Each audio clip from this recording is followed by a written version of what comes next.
Tudo bom, pessoal? Hoje a gente vai conversar um pouco sobre quem foi Mikhail Bakhtin. Vamos falar sobre seus principais conceitos, um pouquinho sobre sua biografia. Nós vamos falar também sobre a relevância para a análise de discurso nos dias atuais. Se você curtir esse vídeo, não esqueça de deixar o seu like. Também pode deixar seus comentários sobre o que achou. Vamos interagir, fazer uma comunicação dialógica, como a gente vai aprender aqui que Bakhtin ele nos ensinou muito bem. A biografia de Bakhtin é um filósofo russo. Ele nasceu no ano de 1895, em 17 de novembro. Aos 23 anos, ele se formou em filologia na Universidade de São Petersburgo e também em história na mesma universidade. Em sua vida ele publicou poucos livros. Damos destaque para Problemas da Poética de Dostoiévski, Estética da Criação Verbal e Marxismo e Filosofia da Linguagem. Ele foi redescoberto na Europa, meados dos anos 60, e mais precisamente na França, né? E no Brasil, nos anos de 80 e 90, que as suas obras começaram a ter mais influência, né, na nossa linguística. Ele faleceu no dia 7 de março de 1975 com inflamação aguda nos ossos. Ele foi um revolucionário da linguística no século XX. Nós podemos dizer revolucionário porque as ideias de sassurianas elas estavam muito fortes, né? Então aquela gramática normativa, analisar a língua só pela gramática. Bakhtin chega para quebrar isso, né? Ele fala que a língua ela não poderia ser estudada apenas pela gramática. Nós precisávamos estudar a língua no seu uso, na sua prática, no cotidiano. Então, um dos aspectos mais inovadores da produção de Bakhtin foi enxergar a linguagem como uma constante no processo de interação mediado pelo diálogo. E não apenas como um sistema autônomo, como era considerado, aquele bem formalizado. A língua materna, seu vocabulário e sua estrutura gramatical não conhecemos por meio de dicionários ou manuais de gramática, mas graças aos enunciados concretos que ouvimos e reproduzimos na comunicação efetiva com as pessoas que nos rodeiam. Esse trecho eu tirei lá do guia de estudos, do guia de análise de discurso da faculdade Unis. Escreveu o filósofo, né? E eu tirei esse trechinho de lá para a gente considerar. Então ele vai ver a língua além da sua estrutura gramatical. Toda a diferença para os nossos dias atuais, né? De olhar o contexto em que está inserido a língua, olhar o sujeito, né? Como peça principal do processo de comunicação. Isso foi o que Bakhtin nos deixou como herança para os dias de hoje, para a linguística. Então, compreender os pensamentos de Bakhtin requer que nós mergulhamos em um mundo permeado por relações dialógicas, no qual o sujeito se constitui à medida que vai ao encontro do outro. Então, levar em consideração o outro, isso Bakhtin ele deixa para a gente também. E ele deixa nos seus conceitos. Agora a gente vai começar a entender os conceitos que Bakhtin nos deixou e fazer essa análise de como o sujeito ele está inserido nesse processo de interação com o outro, né? Locutor e interlocutor.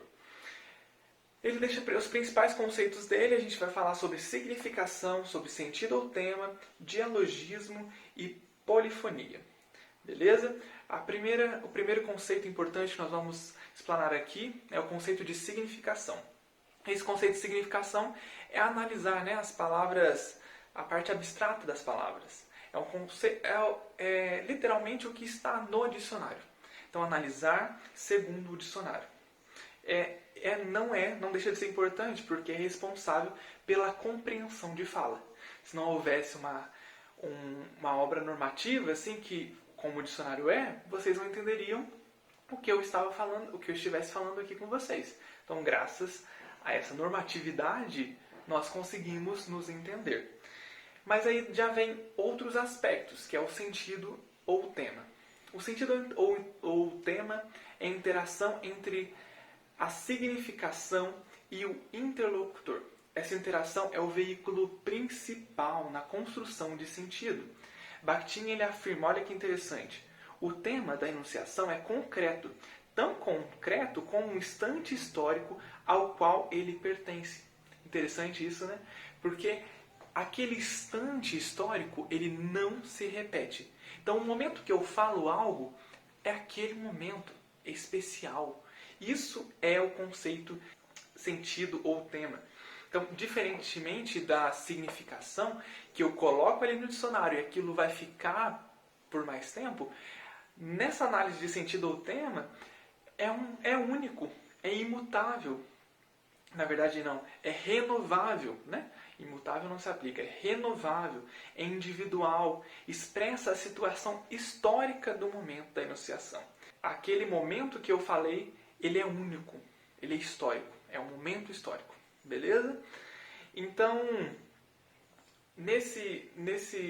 no sentido ou tema, ele analisaria a situação em que o processo de enunciação acontece. É a palavra na prática. Vamos usar um exemplo para nós entendermos? Então vamos usar a palavra cansado. Se a gente fosse fazer uma análise segundo a significação que Bakhtin estabeleceu como seu conceito, beleza, o conceito de significação. Cansado é estar fadigado, aborrecido, alguém que se cansou. Acabou, é isso, significação. Agora, se a gente for analisar na ênfase do sentido ou o tema, aí nós já vamos analisar de outra forma. Eu estou cansado. Mas em que momento eu falei que eu estou cansado? Será que eu falei no momento de raiva? Será que eu falei no momento que eu não aguento mais, estou de saco cheio? Ou será que eu falei no momento que eu cheguei do trabalho e eu realmente estou cansado? Tudo isso muda. Porque eu posso falar, estou cansado disso. Ou eu posso falar, nossa, como eu estou cansado. Estou cansado dessa situação. Ou, nossa, que sono, eu estou cansado. É diferente, a mesma palavra, mas em momentos históricos diferentes. Isso se aplica a qualquer língua, né? A gente pode fazer essa análise também. Ele fez uma análise linguística, não especificamente ao português. Não, nós podemos fazer essa aplicação para Libras, por exemplo. A palavra cansado seria esse sinal. Mas muda tudo, né? Eu vou fazer cansado. Ok, estou cansado. Mas estou cansado de... Estou cansado disso? De estressado? Ou estou cansado de... Eu estou realmente cansado. Ou estou cansado de... Estou de saco cheio, não aguento mais a situação. Muda em todas as formas de comunicação. Interessante, né? Então, só retomando, significação é o significado do dicionário. Palavra abstrata. Ok, primeiro conceito. Segundo conceito, que é o conceito de sentido ou tema, é a significação, é a interação entre a significação e o interlocutor. A gente vai levar em consideração o momento histórico, a entonação, nós vamos levar em consideração aquele momento, a palavra na prática. Não volta. Aquilo ali é renovável, individual e expressa a situação histórica do momento da enunciação. Isso é o sentido do tema. Beleza? Agora vamos para o nosso terceiro conceito. Conceito de dialogismo. Dialogismo, a gente pega o radical dessa palavra, é diálogo. Então, o que seria o diálogo? O guia traz para a gente a seguinte explicação. Olha que interessante. O diálogo pode se compreender a palavra no sentido mais amplo. Isto é, não apenas como a comunicação em voz alta de pessoas colocadas face a face, mas toda a comunicação verbal de qualquer tipo que seja. O livro é uma maneira de diálogo verbal.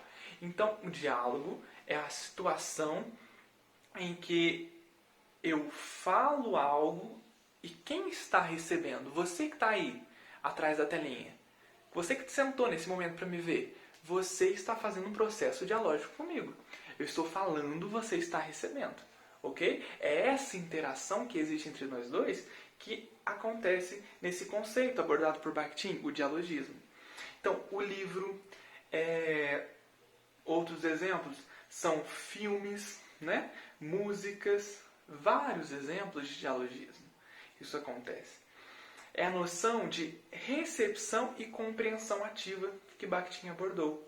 é a interação entre locutor e receptor, mistura de vozes, troca com o outro, é um ponto de encontro de visão de mundo. Interessante, né? Ponto de encontro de visão de mundo. Olha, então, o livro é um lugar do diálogo, né? Ali o livro, ele carrega consigo uma comunicação verbal. Então, quer seja literário ou artístico, né? Uma obra artística carrega consigo uma comunicação. Tudo que carrega uma comunicação verbal ou carrega algum tipo de comunicação, ele faz um processo dialógico. Top? Então, gravamos esse conceito. Vamos supor, por exemplo, para a gente entender melhor. Quando eu posto algo na internet, eu posto e eu já vou pensar como o meu público vai receber e vai responder àquela informação que eu coloquei, que eu postei. Beleza? Conseguiram entender? Então, o dialogismo é isso. Agora vamos falar sobre polifonia. Polifonia é o nosso quarto conceito que nós estamos analisando. Polifonia é a presença de outros textos dentro de um texto. O dialogismo, ele não pode ser confundido com polifonia. Preste atenção nisso. Dialogismo não pode ser confundido com polifonia. Há gêneros dialógicos monofônicos, em que uma voz domina outras vozes. E há gêneros dialógicos polifônicos, onde as vozes são polêmicas. Vamos dar um exemplo? O texto irônico. Ele é sempre polifônico. Porque ele traz vozes consigo. Ok? Mas um artigo de opinião, ele não é polifônico. Porque mesmo que você pode ter a sua opinião sobre aquilo quando você lê aquele artigo de opinião, aí eu vou fazer a minha análise, mas existe uma voz dominante. E aquela voz não permite que aquele enunciado, né, aquela comunicação verbal, ela seja polifônica. Então, daí nós entendemos que o polifônico, ele apresenta muitos pontos de vista, muitas vozes, cada qual recebendo o narrador que lhe é devido. Aí é a classificação que ele faz do romance polifônico de Dostoiévski. Ok? O que são essas vozes dentro de uma voz? Que eu falei que é a polifonia, no caso. Essas vozes são reflexos da sociedade em que o sujeito discursivo vive e também são reflexos do seu inconsciente, porque existem informações em um discurso que não são conscientes de quem profere. Olha que interessante o exemplo para a gente entender muito bem essa questão da polifonia.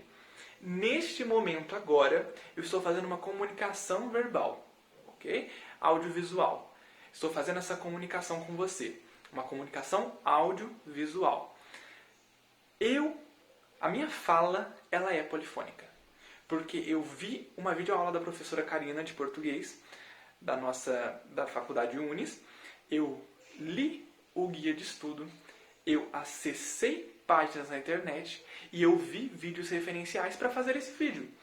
Então, eu tenho várias vozes dentro de mim e neste momento eu estou passando para vocês. Mas nesse meio eu incluo a minha voz também.